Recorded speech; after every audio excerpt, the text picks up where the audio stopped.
Et on va passer à notre masterclass suivante, prochaine masterclass, où un enjeu d'action commune est aussi essentiel. On va parler de prévention. Alors pour aller au-devant des 40% de cancers jugés évitables, l'action conduite à l'échelle nationale, au plus près des cultures locales, au plus près des changements de comportement individuels, est essentielle, on le sait, mais elle peut aussi se jouer, cette action de prévention, à l'échelle européenne.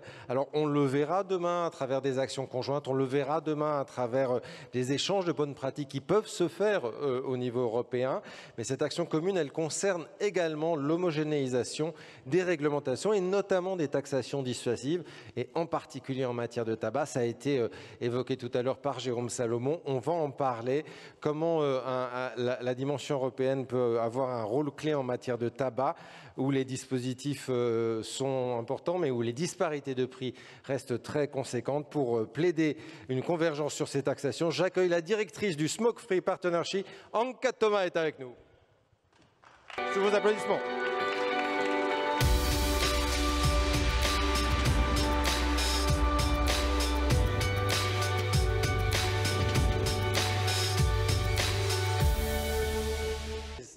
Sorry, Anca, your organization is well known as, I would say, the voice speaker at the European level for about the danger of tobacco.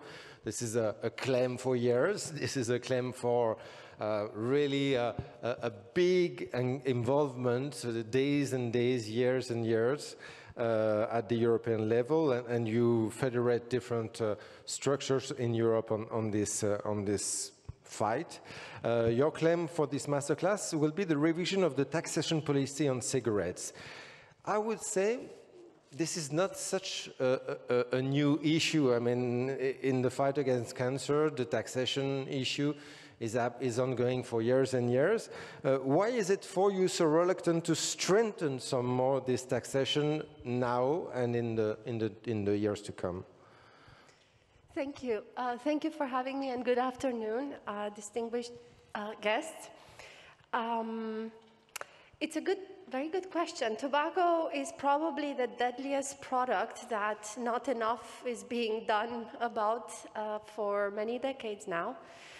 To your question, why is not enough being done? I can only return the question, why is not enough being done? Because it's so obvious. I'm looking at tobacco use is the first pandemic. Let's make it clear, it's killed already over 100 million people. It kills 8 million people a year, 3/4 Europeans. So why? I don't know why we are here, and this is why you see the slide on your screen.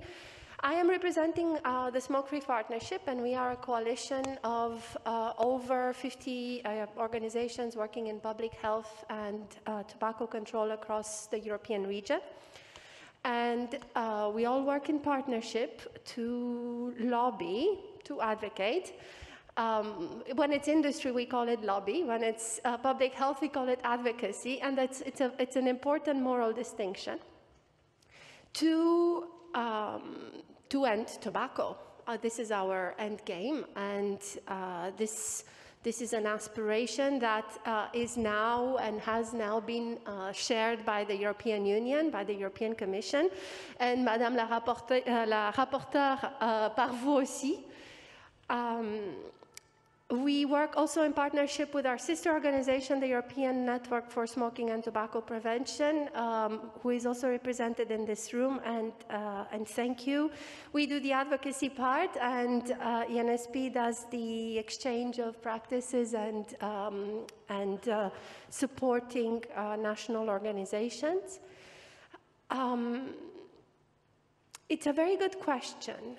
I think the simple answer to your question, why is not enough being done, has to do with the huge economic power of the tobacco industry and with how good they are at fighting regulation, at deceiving, at lying, at misrepresenting, at changing themselves, changing their spots like leopards, quite so, at preying on young people, at hooking kids to become you know, faithful customers, loyal customers for much shorter lives. So we are here to tell policymakers, we are here to tell health organizations that this must end. So I think our plaidoyer, our ask is exactly the opposite to what the tobacco industry is asking for. They want business, we want them out of business. To understand better the importance of this fight, can you give us some indication about what's the cost of tobacco today? I mean, Jérôme Salomon told a little bit about it. Can you recall it? It's, even though it's recalling and recalling, yes, it's important. Yes. There is the money cost. There's the fiscal cost. I have some figures on the screen. They are unfortunately not very up to date. They're over 10 years old because there's just not enough investment in studies to assess the up-to-date costs. I have some figures for France.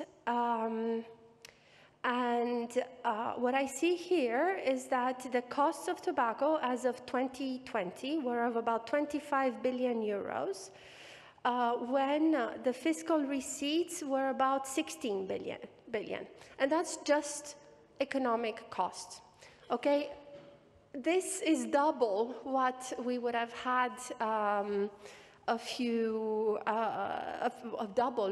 multiple. This is European figures as of 2010. By now in France, the estimated costs are almost at the level of the European costs that we had. And, you know, we're looking at 10 million life years lost prematurely. 10 million lives. That, you can put a figure to it. That's about €500 billion. €500 billion. The figures are so big that you almost don't engage with them on a human level. It just becomes statistics, and it's scandalous. To fight that, there is something which happens to be the taxation policy. Why is it the good options for you? Why is it the best options, I would say, because it's not the only one? It's not the only one, but it's really important, and it's happening now. We are expecting a proposal to advance tobacco taxation at European level in just a few months' time. It will be on the desk of the French presidency. It's not the only measure, but it is the single most effective measure to prevent kids from taking up smoking and to encourage smokers, tobacco users, to quit. Most tobacco users do not want to use tobacco, but it's so addictive, it's hard to quit.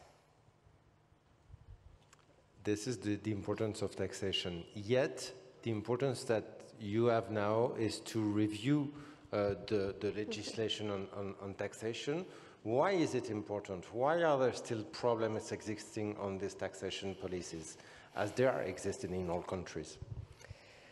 The reason is the European Union sets a minimum tax. And then beyond that, each member state can do more. So if we're looking a little bit at the taxes, the red line is the minimum tax in Europe. And you see a lot of the countries in the last 10 years have gone from under the minimum to the minimum. So it's quite clear that EU legislation raises the floor, but it doesn't have to stop the ceiling. And we see a lot of European countries that have gone beyond the limits of EU legislation. It's fiscal powers. They have the absolute freedom to do that. And we've arrived to countries that have tobacco prices up to 10 euros a pack, 13 euros a pack, where we also see an accompanying trend of a reduction in tobacco consumption. We see it. It's happened. The first time this has been noticed was in France. Between the 70s and the 90s, prices went up, consumption went down. And we're still not there yet. There's this problem of taxation that you told me about. I think it's around 3 euros in Lithuania. It's around 30 euros, Absolutely. 13 euros in Ireland. So it's a big difference. Yes. It makes really problem of cross-border. I mean, sell and buy things. Absolutely. Not traffic, but consummation. Yes, and this shows we've selected some neighboring countries, right? So you have a cluster with Finland, Estonia, Latvia. As you can see in Finland, the price is double compared to its neighboring countries. I'm talking about land borders because we live in an internal market. There are no borders. Trade is free. So, of course, you know, if you knew that you just have to travel 20 kilometers to buy a TV at half the price, of course you would do it. And so you do the same with your tobacco. Except because tobacco is small and it fits in a trunk, there will be people who take their car, fill the trunk in the neighboring country, and then go and sell it back on the black market in their country of origin.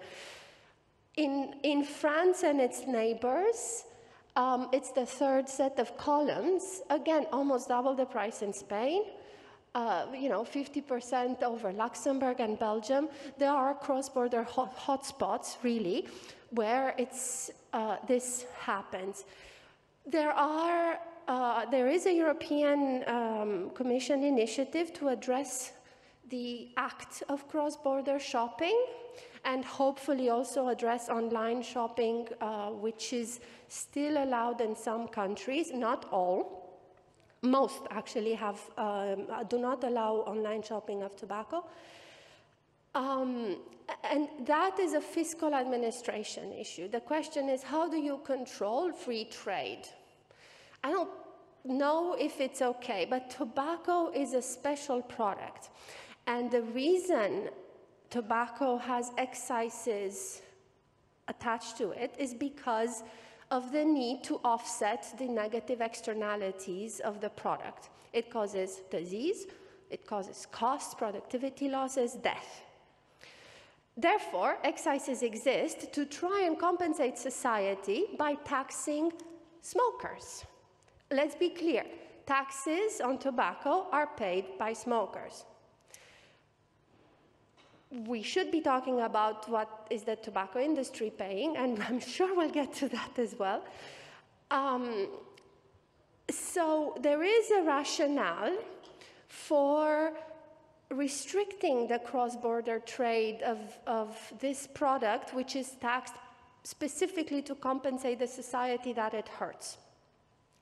So what we are asking is for much stronger, stricter limits to what is allowed to be bought across borders. The simplest way should be, and I'm asking because it's complicated to enforce. You're not going to stop all the cars who cross the street, right? But the simplest way to be is to ask ourselves, well, a regular smoker, how many cigarettes do they need to buy in one go? A pack? 10 packs? A box, a pallet of, 1,000 packs? What is the limit? And what is reasonable to expect for smokers to buy? And that should be the limit for any purchase of tobacco, really. Which means that there will be this regulation will occur to all countries, actually. Exactly. It has to be. Exactly. But now, whether that is going to be proposed, it remains to be seen. But in my view, this is the easiest to implement, really, limits on buying. There's another limitation of taxation, which is one is cross-border. If it's too expensive in your country, you go to the next country. If it's too expensive on cigarettes, well, you have other smoking products to go to, and they're so less expensive. So, what's the deal? Yes. There is a substitution effect. This graph looks at the difference between the prices of cigarettes and roll your own, which are, perfect substitutes or imperfect substitutes to each other. They have the same profile. They have generally the same tastes. The difference is you make your own rolled cigarettes. As you can see, in every single European country, there is a difference in the price, meaning when cigarette prices go up, if there is not a matching increase in roll your own prices, a lot of users smoke. And that diminishes the health impact of tobacco taxation, and it diminishes the fiscal impact of tobacco taxation, because you have the same number of smokers, but your revenues won't go up despite increasing taxes. So what we are also asking, and it's very important, is to equalize the tax levels between roll your own and cigarettes, and more broadly between all tobacco products and cigarettes, because it doesn't really make sense to have products with preferential treatment as long as the harm is known. One thing, and you spoke about it a few minutes ago, is it's important to tax, but it's a bit strange to tax the user and not to tax the producer, actually, because the problem is the product, so the problem is the producer. Can it be also taxation on the industrial, and what are the main regulatory difficulties that are ongoing to have taxes to the industrial themselves? Well, I would say there are not really difficulties in taxing the industry. But let's be clear, okay? Nobody likes taxes. So I'm here defending a very unpopular policy measure. I'm saying, let's raise taxes. Yay, I'm not going to be anybody's best friend, but that's okay. Companies don't like taxes. What's important to also know is that the tobacco industry is particularly good at opposing taxes. So you have the excises, which are taxes on consumption. They get passed 100% to the consumer. They make up most of the price of the tobacco. But anyway, the rest is VAT, and there are other taxes, but they're all paid by the consumer. And then there are the standard corporate taxes, which the tobacco industry evades, just like every other industry, to be fair. There's this, tax evasion competition globally, really. But the tobacco industry does not get penalized for killing people. Okay, there's no difference between the tobacco industry, the newspaper industry, the pharma industry, and how the sector is taxed. And that is why, and I have not yet mentioned the Framework Convention on Tobacco Control. The Framework Convention on Tobacco Control is a global treaty, and it sets obligations for its parties, including France, including the European Union and all of its members, to address tobacco, to take measures to end the tobacco epidemic. Article 19 of the Convention sets an obligation to examine ways of corporate liability. So to introduce some kind of liability, levies, taxes, to make the actual sector pay for the damage it causes. Now, we also have environmental taxes, which are linked to plastic filters. They're not linked to the pollution caused by plastic filters, like the chemical pollution, only about the plastic pollution and the collection. And as a coalition, we've got some issues with how those are done as well.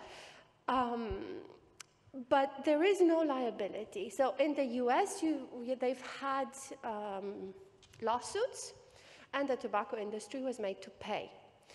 In the EU, there has not yet been such a mechanism yet, and there is no liability equivalent, and we would really like to see that thought out in the next few years.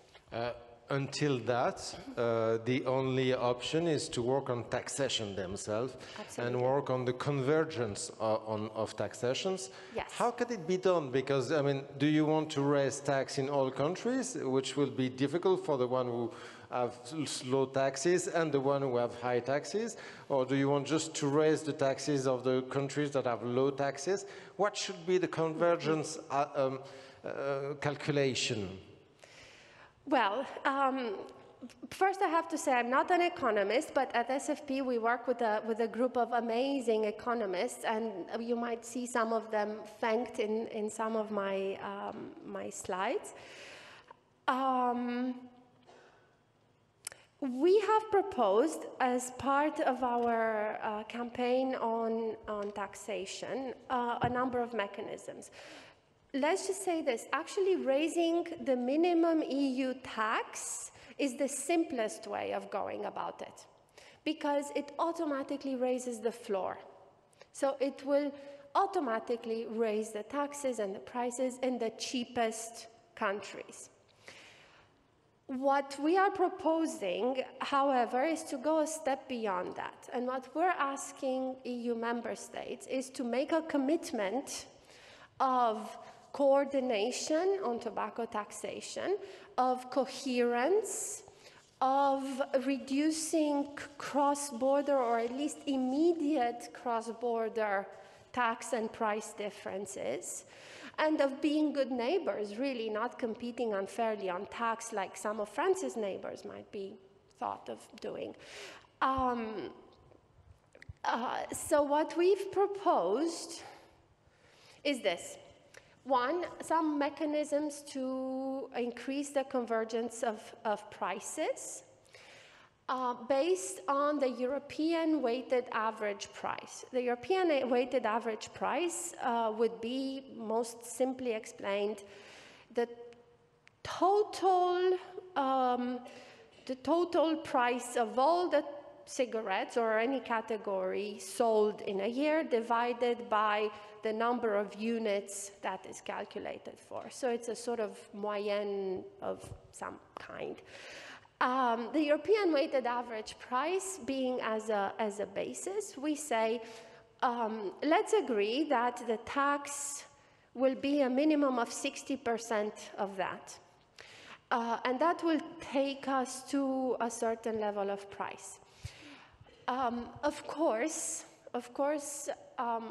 then we also had to think, okay, this would be, you know, the ideal situation, because that would in time lead to an equalization of prices.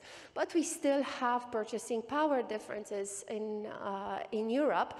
So we also try to look at it with an intermediary step of taking affordability into account and sort of allowing countries with less GDP per capita, less purchasing power, to take a little bit more time towards convergence, recognizing that tax increases are not the most popular policies, although they can always blame the EU. So, you know, they can agree in Brussels and then blame Brussels. So that's the sort of mechanism. The other thing that we're asking member states to do is to agree to raise prices regularly by a certain amount of, a certain percentage above inflation, so that tobacco becomes less and less affordable over time and less interesting over time. But because this is tobacco, I'm realizing this is a good thing that I'm saying. We want to make stuff more expensive because it's tobacco and it kills people.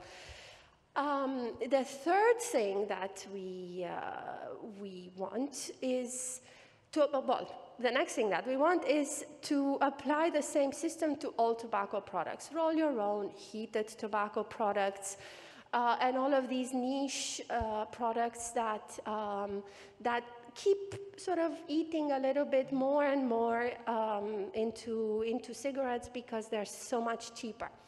And then we're also thinking of tax administration measures, and I've already talked about cross-border, but also using the illicit trade mechanisms, such as the EU tracking and tracing system, to control for anomalies in the volumes sold, especially in the land border regions between countries and jurisdictions.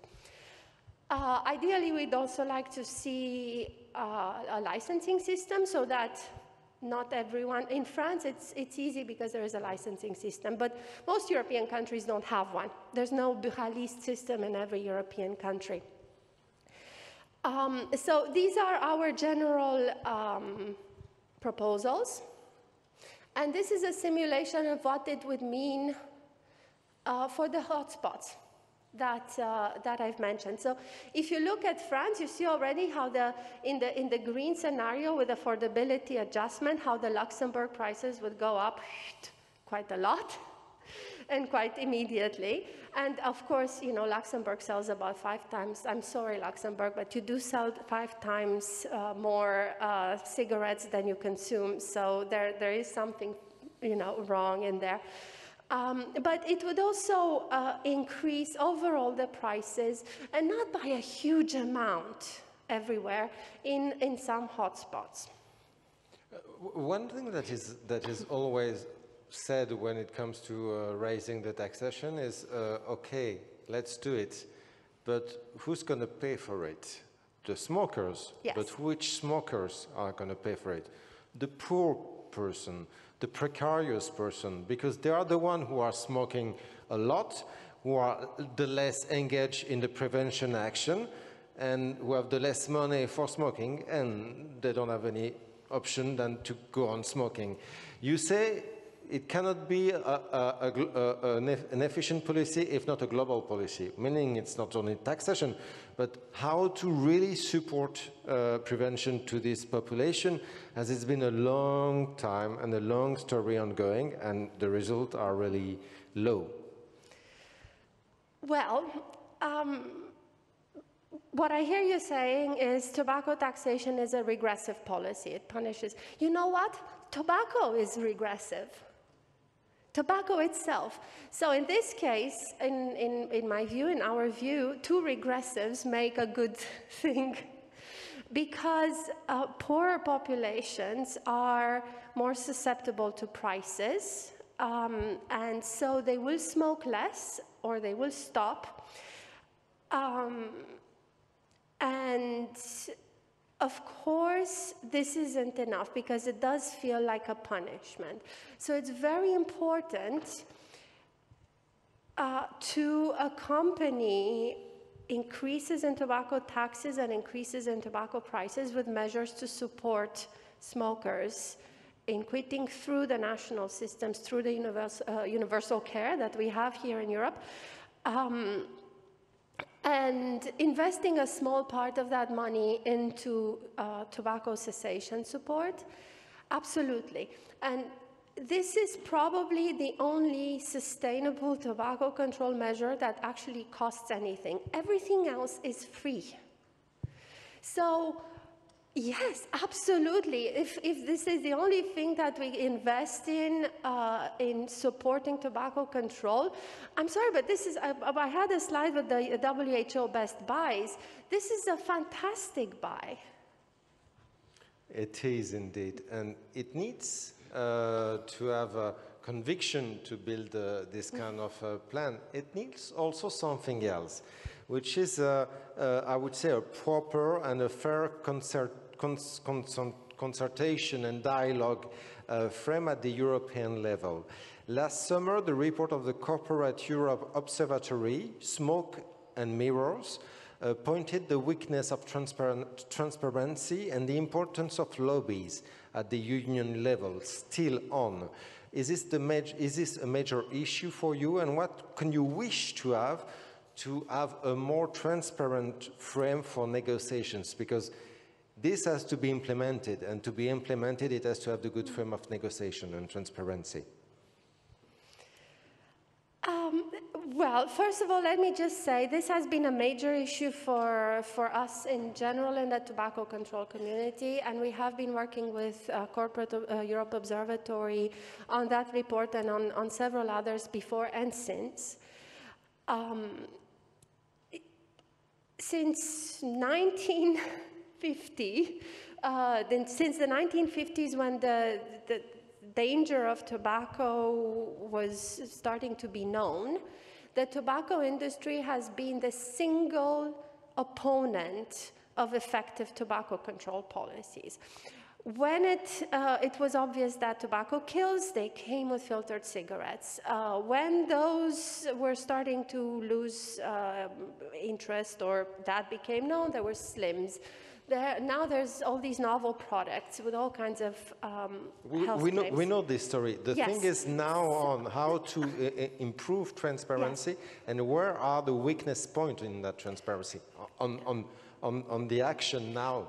Well, that's what I'm saying. We don't know necessarily that. Not everyone knows that. And not everyone understands that you cannot trust the tobacco industry. If they say black, it's probably sort of brownish. So the first thing that we want to be doing is education and awareness. And that is a constant process because, unfortunately, there is a certain amount of turnover in policymakers. And secondly, we want very, very strong transparency measures regarding the contacts with the tobacco industry. Everything related to the tobacco industry should be public and should be transparent because the tobacco industry cannot be trusted. And that's why I started with the background. We need to understand we cannot trust them. Therefore, it all has to be out there in the open. There's some questions coming, so I'm going to take the questions. Does it mean also that there are some points in the European institutions where tobacco representatives shall not be invited, and they are invited still on? Unfortunately, yes. There are still open doors and not in full transparency within the European institutions. We have a recent report looking mostly at the European Commission and to some extent at the European Parliament, and we have identified a lot of unnecessary contacts, and it took us a long time to find them because they're not transparent. There's no single place where you can find that, and we want to have a single place where the tobacco industry is put into the spotlight, and their spending, their investment, their meetings, their positions are put. And that is a responsibility that, in our view, belongs to policymakers. Okay.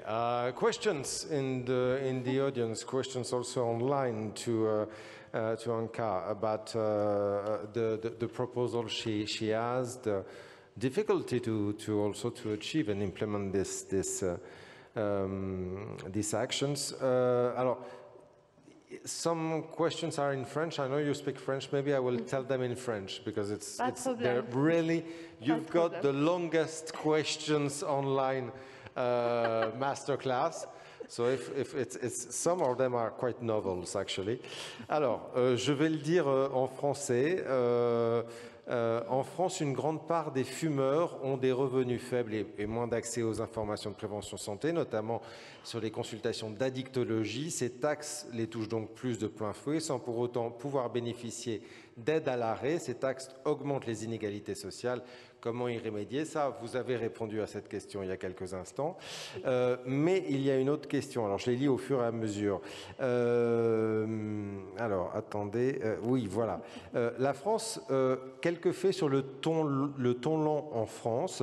Le taux de consommation quotidien du tabac en 2000 était de 30%, en 2005 de 28%, en 2010 de 30%, en 2015 de 29%, en 2020 de 26%. Si une baisse a réellement eu lieu, elle est donc qu'à peine de 4% en 20 ans, pour une augmentation de 7 centièmes de paquet. La France est aussi le premier marché européen pour le trafic de tabac, entre 14 et 17% de la consommation en 2021. Quelqu'un qui est très très bien informé. Hein. Comment pouvez-vous affirmer du coup l'efficacité de la fiscalité ? Puisque la fiscalité est importante en France et qu'on voit bien ces chiffres. Ben, je peux affirmer l'effet de la fiscalité parce que tout d'abord, il y a eu une baisse. Deuxièmement, il y a eu des augmentations de revenus. Et troisièmement, ces revenus pourraient engendrer un investissement plus important dans l'aide au sévrage tabagique. Ce que nous proposons, c'est des politiques globales, c'est des politiques compréhensives.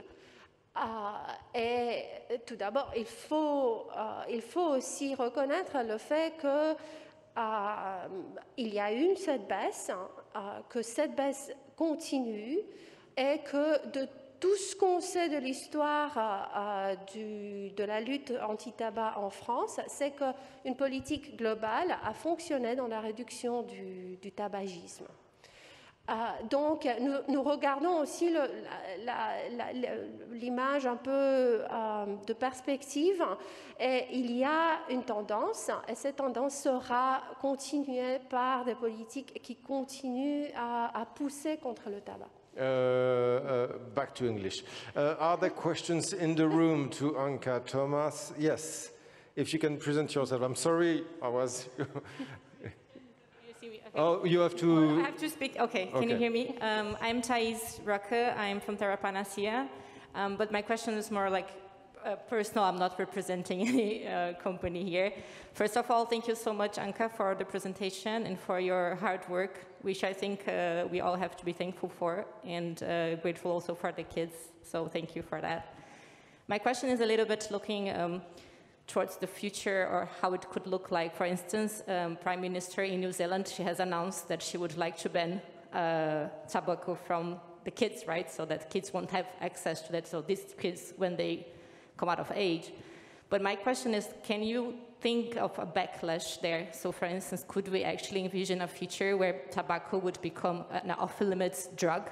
And so hence we would have a backlash in increasing the problems that we have nowadays with drugs, right? So being it violence or black markets, as you have mentioned, and how could we avoid, if you really got it your way, and let's say there's no tobacco, will really there be no tobacco, or are we just going to be a side market and hence an increase in violence?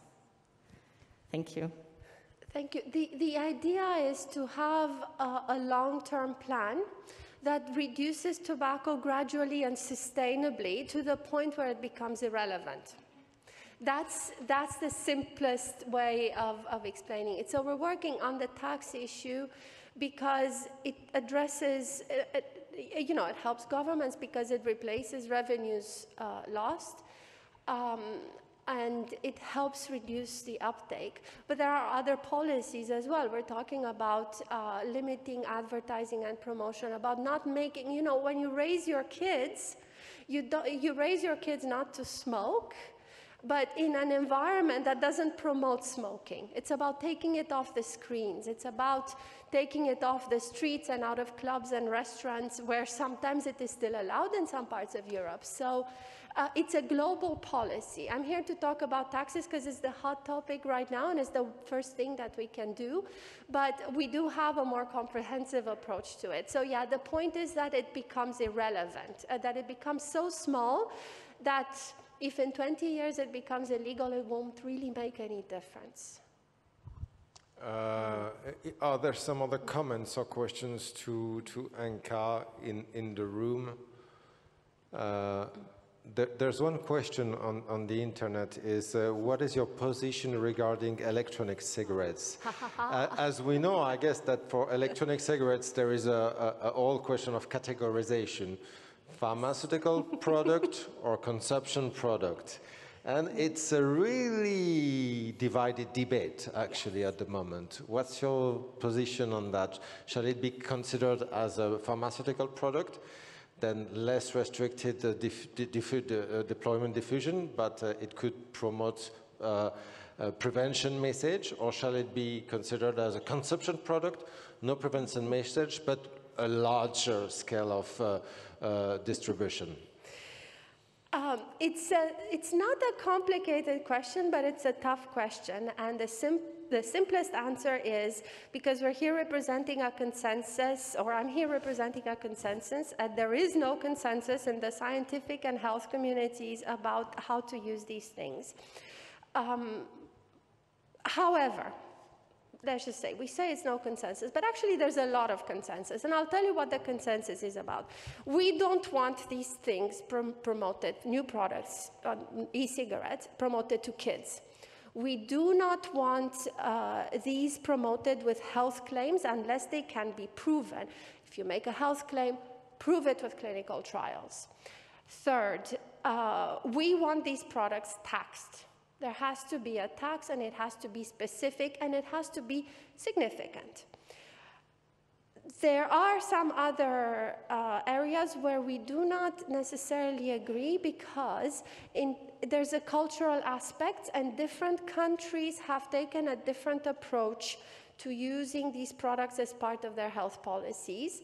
And that is where we also believe that some flexibility should be allowed to member states as to how they use these as part of ending tobacco strategies without replacing tobacco with a new epidemic. So it's a tricky question, but we must have an answer to it as a community. And I think what I just said, there's a lot of consensus already, and we do want to have these products covered by regulation, by advertising regulation, by usage restriction regulations, absolutely. Yet you don't answer completely about whether it got to pharmaceutical or whether it got to consumption product. It has to go in one case. Our latest position was pharmaceutical with all the duties attached to it. And it must be said, there are hundreds of thousands of these products, and they're extremely difficult to administer in the current setup. So a much simpler, stricter regulation is going to be needed, yes. Thank you, Anca, Thomas, for this smoking-free masterclass. Thanks to you.